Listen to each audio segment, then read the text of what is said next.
प्रणाम, मैं हूं हिमांशु द्विवेदी और स्वागत है आपका हमारी खास पेशकश चुनावी चर्चा में। चुनावी चर्चा में आज हमारा विषय सीधे चुनाव पर न होते हुए भी चुनाव पर केंद्रित है। दरअसल देश में एक स्वतंत्र न्यायपालिका की व्यवस्था संविधान में दी गई है। अपनी न्यायपालिका पर हमें गर्व भी रहा है। उस न्यायपालिका की अस्मिता संकट में इसका एहसास कराने की बीच बीच में कोशिश की जाती रही है, कभी सत्ता पक्ष की ओर से, कभी विपक्ष की ओर से। अब जो ताजा मामला है उसे किस पक्ष की ओर से माने? एक बहुत बड़े वकील हैं, नाम है हरीश साल्वे। उनके समेत तकरीबन 600 वकीलों के हस्ताक्षर से एक पत्र देश के मुख्य न्यायाधीश को संबोधित करके सार्वजनिक हुआ है, जिसमें इस बात पर चिंता जताई गई है कि एक वर्ग विशेष न्यायपालिका को प्रभावित करने के लिए दबाव की राजनीति कर रहा है। एक अलग किस्म का नैरेटिव सेट किया जा रहा है और न्यायिक रूप से फैसले स्वतंत्र नहीं हो रहे, इस प्रकार का माहौल बनाने की चेष्टा की जा रही है। पत्र की भावनाओं से विपक्ष कटघरे में खड़ा होता है और जब इन 600 वकीलों के नाम से हस्ताक्षर पत्र सार्वजनिक हुआ तो इस पर देश के प्रधानमंत्री नरेंद्र मोदी की भी प्रतिक्रिया सामने आई, जिसमें उन्होंने कहा कि कांग्रेस की तो संस्कृति ही रही है दबाव की राजनीति करने की। अपने स्वार्थ में ये लोग इतने अंधे हो जाते हैं कि राष्ट्र इनके लिए प्राथमिकता में नहीं रहता। अब मामला दरअसल यह है कि पिछले कुछ समय से जिस प्रकार के फैसलों पर बात हो रही है, जिस प्रकार से इन पर संवाद हो रहा है, उस नजर से इस पत्र को देखा जा रहा है। अरविंद केजरीवाल के मामले में अभिषेक मनु सिंह भी जिस प्रकार की दलीलें दे रहे थे, उसे भी इससे जोड़कर देखा जा रहा है। तो आज हम इसी पर बात करेंगे, समझने की कोशिश करेंगे कि इस पत्र के मायने क्या है। क्या वाकई न्यायपालिका को दबाव में लाने की कोशिश की जा रही है? अतीत में भी इस प्रकार के उदाहरण रहे हैं।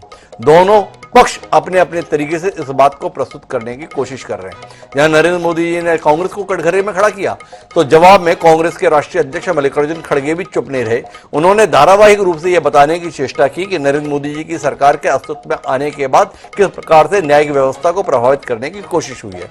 खड़गे ने यहां तक बताने की कोशिश की कि सुप्रीम कोर्ट के 4 जज प्रेस कॉन्फ्रेंस के माध्यम से जो कुछ चल रहा है उसे बताने के लिए विवश हुए थे। उनमें से एक जज को आप राज्यसभा में भी भेज चुके हैं। तो कुल मिला के मामला दिलचस्प है। इस विषय पर एक विस्तार से चर्चा की जरूरत है, तो वो कोशिश आज हम करते हैं। हमारे साथ 3 खास मेहमान इस चर्चा का हिस्सा बनने के लिए मौजूद हैं। हमारे साथ भारतीय जनता पार्टी की ओर से उसके विधि प्रकोष्ठ के अध्यक्ष रह चुके नरेश चंद्र गुप्ता जी खासतौर पर हमारे बीच में मौजूद हैं। हमारे साथ एपी सिंह जी है, वरिष्ठ अधिवक्ता है सुप्रीम कोर्ट में, वह भी हमारे साथ है। और निष्पक्ष राय देने के लिए वरिष्ठ पत्रकार प्रेम कुमार जी भी हमारे साथ जुड़ चुके हैं। बार काउंसिल के अध्यक्ष की एक प्रतिक्रिया हमारे पास है, उसे सुनते हैं और उसके साथ इस चर्चा को एपी सिंह जी के माध्यम से आगे बढ़ाते हैं। एक बार सुनिए।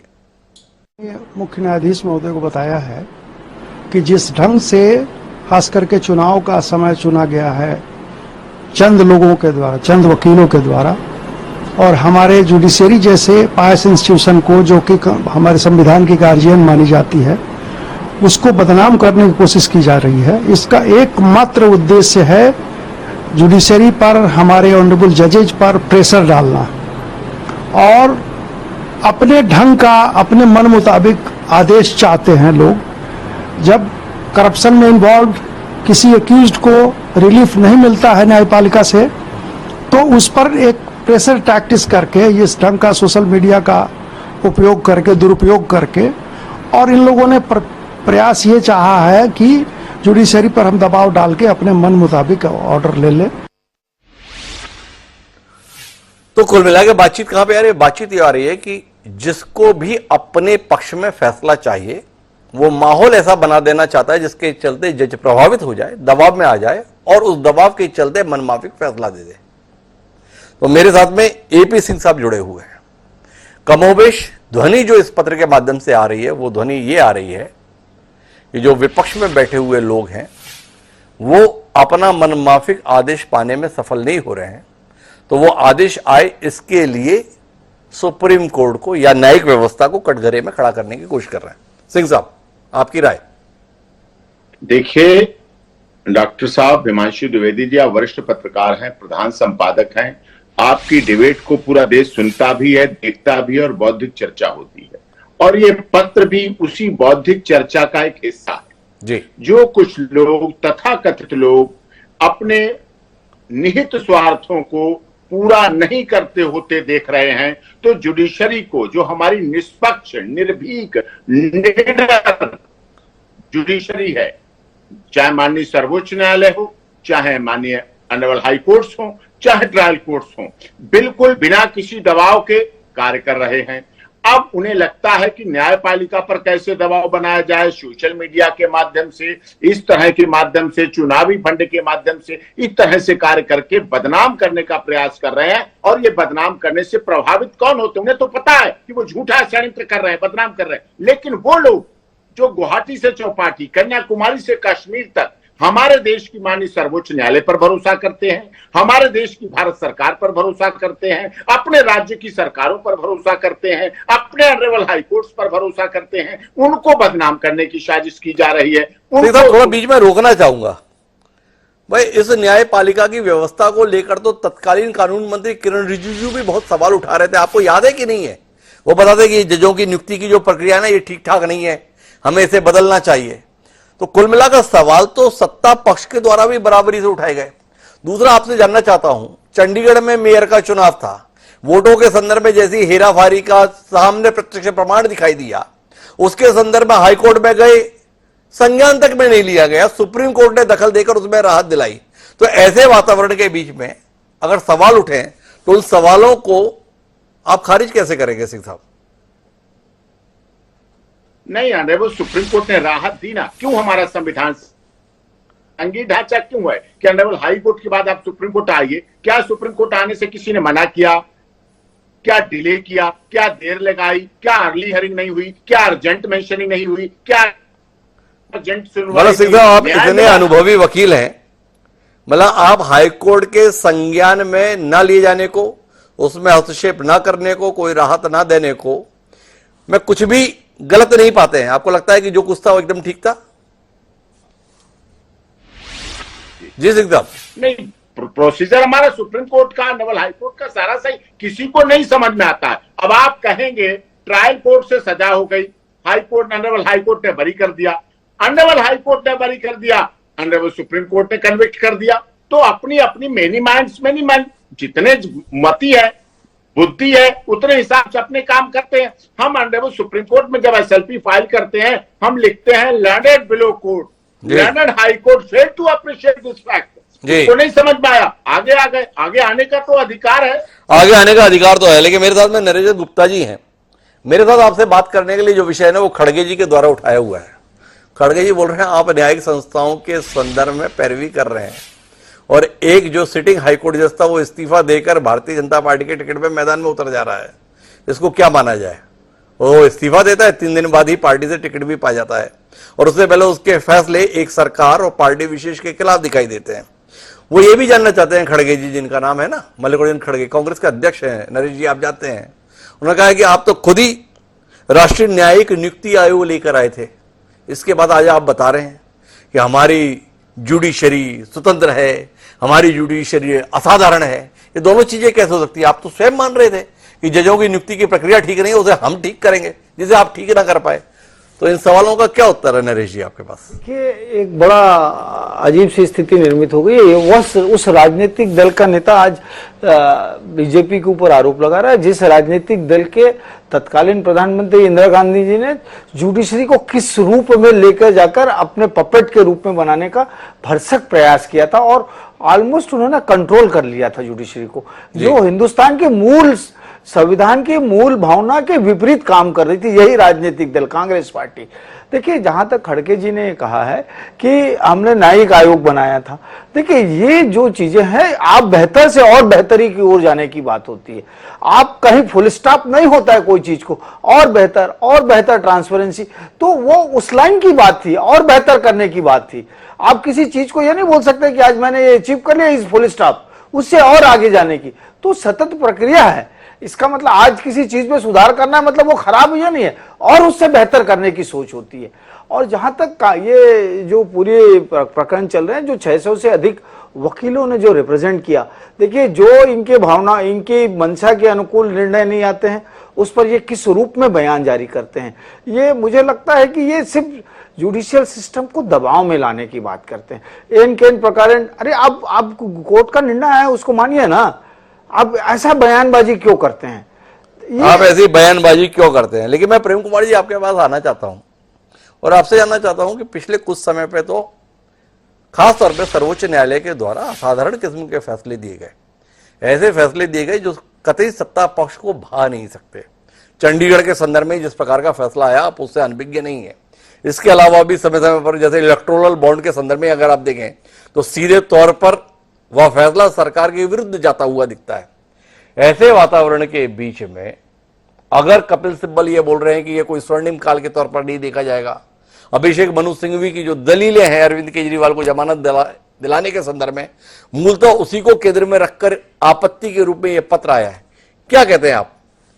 दरअसल वकील भी जो है राजनीतिक दलों के खांचे में विभक्त हो गए हैं और अब राजनीतिक दलों की लड़ाई के लिए अदालत भी एक स्थान हो गई है। इस रूप में देखें इस खतो किताबत को, या वाकई चिंतित हैं इस देश की न्यायिक व्यवस्था की सुंदरता के लिए ये 600 वकील? जी शुक्रिया हिमांशु जी। देखिए, ये बहस एक ऐसी पृष्ठभूमि में पैदा हुई है जब लोकतांत्रिक संस्थानों के पतन के बारे में चिंता व्यक्त की जा रही है। सबकी उम्मीद जाके जुडिशियरी पर अटकी है, अब यहीं से कुछ उपचार निकलेगा। तो जो अपनी मंशा पूरी करना चाहते हैं वो भी जुडिशरी की तरफ देख रहे हैं, और जिनके मंशा पूरी होने से कोई दूसरा पक्ष आहत होगा उनको भी जुडिशरी से ही आशा है। तो ऐसी परिस्थिति बनी है।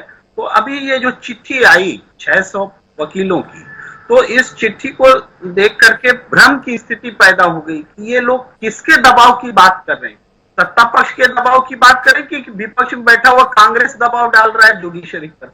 लोग भ्रम में आ गए।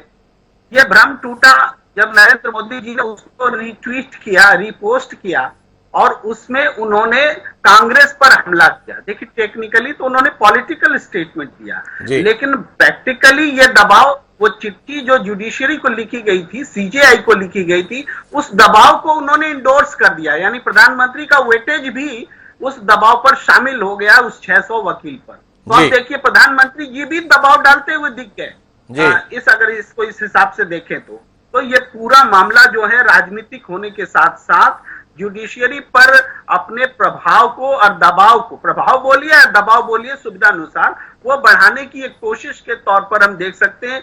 एक प्रभाव बेचैनी में भी हो सकता है और एक प्रभाव उस बेचैनी को बढ़ाने वाला भी हो सकता है। अपना अपना देखने का नजरिया होगा। जी, लेकिन प्रेम कुमार जी, मैं जानना चाहूंगा कि पिछले कुछ समय में सुप्रीम कोर्ट के जो फैसले आए हैं वो फैसले सत्ता पक्ष को सहज करने वाले हैं या असहज करने वाले हैं? क्या कहते हैं आप? आपका एक सुधी पत्रकार होने के नाते देश का जुडिशरी सिस्टम इस समय जिस तरीके से काम कर रहा है उसको लेकर क्या नजरिया रखता है? देखिए, सबसे बड़ा फैसला जो इलेक्टोरल बॉन्ड को लेकर आया, जिससे सत्ता पक्ष बेचैन, क्योंकि हर दिन नए खुलासे हो रहे हैं, नई बातें सामने आ रही हैं और उस सत्ता को बेचैन करने वाली। लेकिन यह भी सच है कि इस इलेक्टोरल बॉन्ड पर फैसला करने में सुप्रीम कोर्ट ने जबरदस्त देरी की।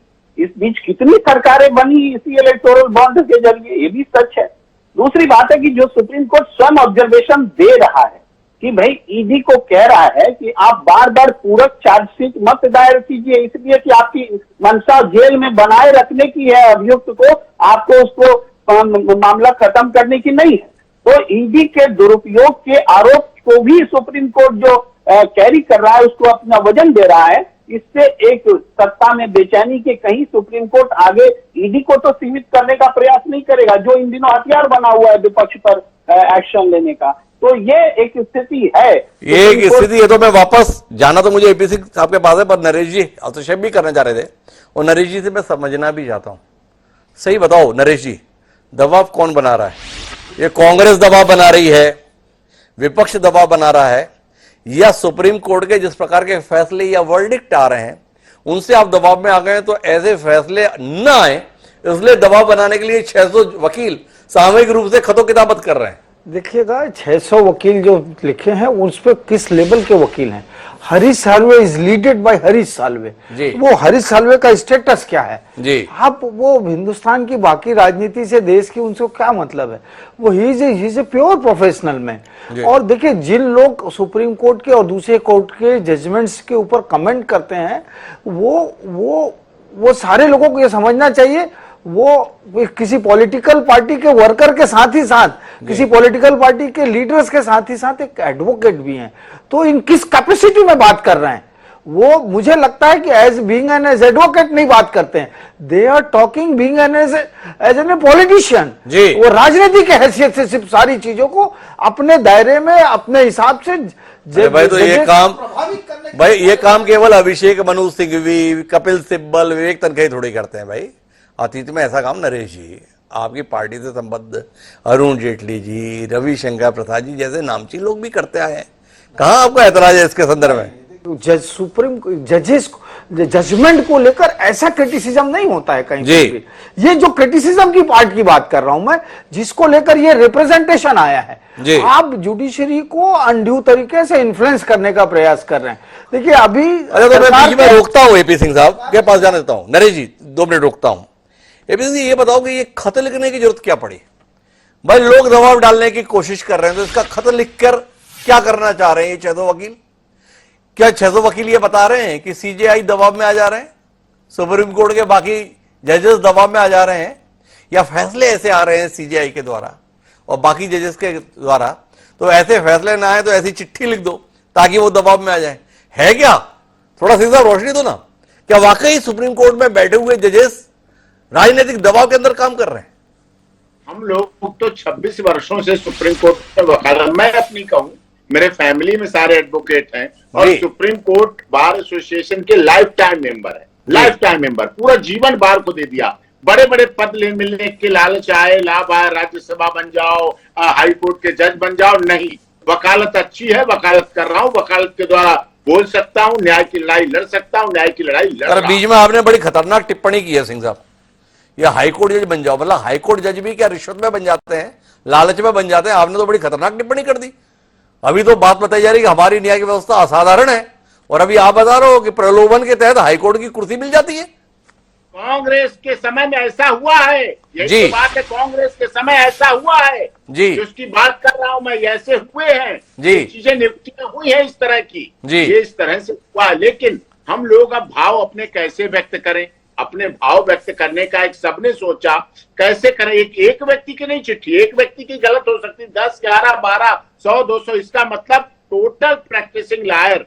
आप वोट देखें। अरे सिंह साहब थोड़ा बीच में रुको, वो बीच में अवार्ड वापसी के लिए भी कई लोग मिलकर चिट्ठी लिखते थे, तो उस समय पे तो बोला जाता था कि ये बड़ा गलत काम हो रहा है। उस समय पे भी 1-2 लोग थोड़ी थे, उसमें भी सैकड़ों लोग रहते थे, तब तो लोग बड़ी छाती पीटते थे, ये कैसे लोग हैं, टुकड़े टुकड़े गैंग है। और इसमें आप बोल रहे हो देखो 600 लोग लिख रहे हैं। अब उनमें के बहुत लोग हमारे साथ आते हैं, हिमांशु द्विवेदी जी, अब उनमें के बहुत लोग हमारे साथ आ गए। अब उन्हें लग रहा है कि ये सब गलत हो रहा है, तो इसलिए अब उन्होंने पाला बदल लिया है, तो वो हमारे साथ आ गए हैं, तो अच्छी बात है, उसमें तो कोई बात नहीं। विचारधारा देखिए, love is not like a stagnant water, प्यार और भावना और विचारधारा, मेनी मैन मेनी माइंड्स। वकील तो बुद्धिजीवी है, बौद्धिक जीविका पे आधारित रहता है, तो उसके आगे की प्रक्रिया चलती रहती है। तो बौद्धिक जीविका के तहत ही सारा काम करता है वकील। तो अब आप आखिरी मुझे रोशनी दो इसमें, चिट्ठी लिखकर चाह क्या रहे हैं ये 600 वकील? समझाओ आप मुझे। सीजेआई को चिट्ठी लिखी है, प्रधानमंत्री जी ने भी इस पर सहमति जताई है, ऐसा प्रेम कुमार जी ने बताया। चाह क्या है सीजेआई से? प्रधानमंत्री जी किस बात के लिए कह देते हैं ये हम उनके धन्यवादी हैं। प्रधानमंत्री जी क्या कह देते हैं हम उसके लिए उनके धन्यवाद के पात्र, हम उनके धन्यवाद ज्ञापन करते हैं कि प्रधानमंत्री जी ने हमारी चिट्ठी से सहमति बताई। लेकिन हमने लोगों ने प्रधानमंत्री को नहीं लिखी, हमने अपने मास्टर ऑफ रोस्टर, अपने गार्जियन, अपने संविधान के गार्जियन, अपने उस honourable chief justice of India को लिखी है चिट्ठी, जिसमें कि हमने अपने गार्जियन से मांग की। गार्जियन क्यों? क्योंकि देश के महामहिम राष्ट्रपति जी को शपथ कौन दिलाता है? Honourable chief justice of India. Honourable chief justice of India को शपथ कौन दिलाता है? हमारे देश के। आप काम की बात नहीं बता रहे, बाकी बात बता रहे हो। मैं पूछा ये चिट्ठी किस लिए लिखी है, क्या चाहते हो सीजेआई से? सीधे बताओ ना, कहानी बता रहे हो आप, हम मर्म जानना चाहते हैं। हमारे पास समय सीमित है, देश के दर्शक जाने तो सही कि आप जैसे प्रबुद्ध वकीलों ने सीजेआई से चाहा क्या है। तो में हमारा ये कहना है, किसी की बातों में आप मत आइए। जैसे आप निष्पक्ष निर्भीक हमारी न्यायपालिका चल रही है, honourable high court, try court, supreme court चल रही है, उसी आधार पर निर्णय रहे। निष्पक्ष निर्णय दें, इम्पार्शल निर्णय दें, जल्दी कार्रवाई करें। इससे चाहे कोई प्रभावित होता हो, चाहे इलेक्ट्रॉल बॉन्ड आए तो आते रहें, चाहे अच्छा सिंह साहब ये बताओ कि ये चिट्ठी क्यों लिखी है? कुछ डाउट हो रहा है क्या कि ये जजेस ठीक काम नहीं कर रहे हैं, तो इसलिए आपको चिट्ठी लिखनी पड़ेगी? आप लोग गड़बड़ कर रहे हो तो आपको चेता रहे हैं, देखो ऐसा चल रहा है, जरा ठीक ठाक रहो आप लोग, इसलिए लिखिए चिट्ठी। नहीं नहीं नहीं, ऐसा बिल्कुल ऐसा भाव नहीं है, ऐसा भाव हो ही नहीं सकता। हम अपने गार्जियन के लिए कैसे कह सकते हैं? हम कह रहे हैं आना मत, आए नहीं है, आ ही नहीं सकते, लेकिन हम कह रहे हैं कि हम सब लोग हैं, हम देखने वाले हैं, हम देख रहे हैं, हम इसको समझ रहे हैं। आप लोग जैसे कर रहे हैं वैसे करते रहना। ये जो कर रहे हैं तख्ती दिखाकर, पट्टे दिखाकर, आंदोलन करके, सब कोर्टों में धरना प्रदर्शन आंदोलन किए जा रहे हैं, वो उचित नहीं है, वो ठीक नहीं है। क्या न्यायपालिका के बारे में कभी ऐसे आंदोलन होते देखे? क्या ऐसे होते हुए देखे? सिंह साहब का ये कहना है। मैं नरेश जी वापस आपके पास आना चाहता हूँ, चाहते क्या है आप लोग? थोड़ा हमें भी रोशनी दो। हमें नहीं, ये तो एडवोकेट्स लोगों का रिप्रेजेंटेशन है। उन्होंने कहा कि भाई आपको बेवजह बदनाम करने का प्रयास कर रहा है, उसके दबाव से आप बाहर रहें, और एंटायर एडवोकेट सिस्टम जो है हम आपके साथ हैं। ये कुछ चुनिंदे लोग आपको, आपके जुडिशरी सिस्टम को प्रभावित करने का प्रयास कर रहे हैं, जो उससे आप बिल्कुल निर्भीक रहें। थोड़ा कुछ उदाहरण से समझाइए कि किस प्रकार से उन्होंने प्रभावित किया। नरेश जी आप ज्यादा सुधी व्यक्ति हमारे साथ मौजूद है, थोड़ा रोशनी मिले। जो जजमेंट आ रहा है उसका क्रिटिसिज्म, और वो डायरेक्टली इनडायरेक्टली ऊपर से नीचे तक वो जो परपोरेट करते हैं कि सरकार के दबाव में काम हो रही, सरकार के फेवर में हो रहा, ये जो सारे मैसेजेस आते हैं राम मंदिर से लेकर आज तक के जो इश्यूज आ रहे हैं, इसमें सारी चीजों में यदि कोई चीज उनके मनमाफिक नहीं हो रही है तो ये उसको ले जाकर जुडिशरी का इनडायरेक्टली क्रिटिसिज्म करके उनको बदनाम करने का प्रयास करते हैं। ये उसी के लिए है कि ये इनफ इज इनफ। आप क्या करने जा रहे हैं? अब आप जुडिशरी को अनड्यू इन्फ्लुएंस कर रहे हैं। ये उसी के लिए है कि भाई आपको ये इन्फ्लुएंस नहीं कर सकते। Entire advocate is with you. हम लोग जो ये 600 लोगों का रिप्रेजेंटेशन है, ये 600 तो टोकन है। 600 लोग केवल प्रतिनिधित्व कर रहे हैं, तो मैं इट इज ए टोकन। ऐसा कोई मास में कोई ऐसा सिस्टम नहीं चला है कि इसके विरोध में करें या ये करें। कुछ 600 लोगों का ये इन्होंने ये कहा कि no we are endorsing the system of the judiciary of this country. ये सिस्टम है, ये सिस्टम है। तो प्रेम कुमार जी मैं आखिरी बातचीत के लिए आपके पास रुक करता हूं। क्या देख पा रहे हैं आप इस पूरे घटनाक्रम के बीच में? तमाम राजनीतिक दलों से जुड़े हुए लोगों के खिलाफ केस चल रहे हैं, उसमें राहत ना मिले इसलिए चिट्ठी है, या राहत मिले इसलिए चिट्ठी है क्या? कौन किस पे दबाव बना रहा है? बड़ी उलझन हो गई है। इस चिट्ठी से दबाव बन रहा है या दबाव है उस दबाव से हटने के लिए चिट्ठी है? हिमांशु जी, ये चिट्ठी, सारे लोग वकील हैं, बड़े वकील, और वकील तो हमेशा तथ्य के साथ बात करते हैं। इन चिट्ठी में कहीं तथ्य ही नहीं है, एक भी पॉइंट नहीं है, एक भी दृष्टांत नहीं है कि यहाँ पर जुडिशरी दबाव में है। रखने चाहिए ना तथ्य जी। 4 जजेस तब भी प्रेस कॉन्फ्रेंस के लिए आए थे सामने, तो उन्होंने भी, तब उनमें से एक ने हल्के जुबान में कहा था कि रोस्टर से वो नाराज है, तो लोगों को समझ में आया कि मास्टर ऑफ रोस्टर से उनकी नाराजगी थी। लेकिन इस बार तो नाराजगी नहीं दिख रही है किस बात से नाराजगी? तो ये लेटर अपने आप में एक दबाव डालने की कोशिश क्यों न मानी जाए जी? तो कुल मिलाकर अगर हम बातचीत के मर्म पे पहुंचे तो कहीं ना कहीं देश की न्यायिक व्यवस्था के संदर्भ में राजनीतिज्ञों को ऐसा महसूस होने लगा है कि ये भी हमारे अनुसार ही होनी चाहिए। विपक्ष में है तो उनको लगता है कि उनकी लड़ाई अदालत को ही लड़ लेनी चाहिए, और सत्ता पक्ष में बैठे हुए लोग हैं उनको लगता है कि उनकी लड़ाई में न्यायपालिका को हस्तक्षेप नहीं करना चाहिए। पर न्यायपालिका को तो न्याय करना चाहिए, और न्याय करने के लिए क्या न्यायपालिका को किसी पत्र की दरकार है? क्या देश के तमाम न्यायाधीशों को पत्र के माध्यम से संबल की जरूरत है, या उन्हें दरअसल संबल की जरूरत है तो देश की जनता से है, और जनता का भरोसा कुल मिलाकर उनकी न्यायिक शुद्धता पर आधारित है। समय समय पर ऐसे मौके आए हैं जब देश की अदालतों ने अपने फैसलों से नजीर कायम की है। उम्मीद करनी चाहिए कि इस देश के संविधान के अंतर्गत जिस स्वतंत्र न्यायपालिका की व्यवस्था बनी हुई है उसकी स्वतंत्रता बनी रहेगी, और जो भी न्यायाधीश के पद पर बैठे हुए होंगे वह प्रेमचंद की कहानी के अनुसार जो मान्यता समाज में स्थापित हुई कि पंच परमेश्वर होता है, उस भावना के तहत ही काम करते हुए दिखाई देंगे। इस उम्मीद के साथ आप तीनों मेहमानों का बहुत बहुत धन्यवाद इस बौद्धिक चर्चा का हिस्सा बनने के लिए। आज की इस चुनावी चर्चा में इतना ही। समय आपसे इजाजत लेने का तो मुझे दिया। ज्यादा बढ़ाओ।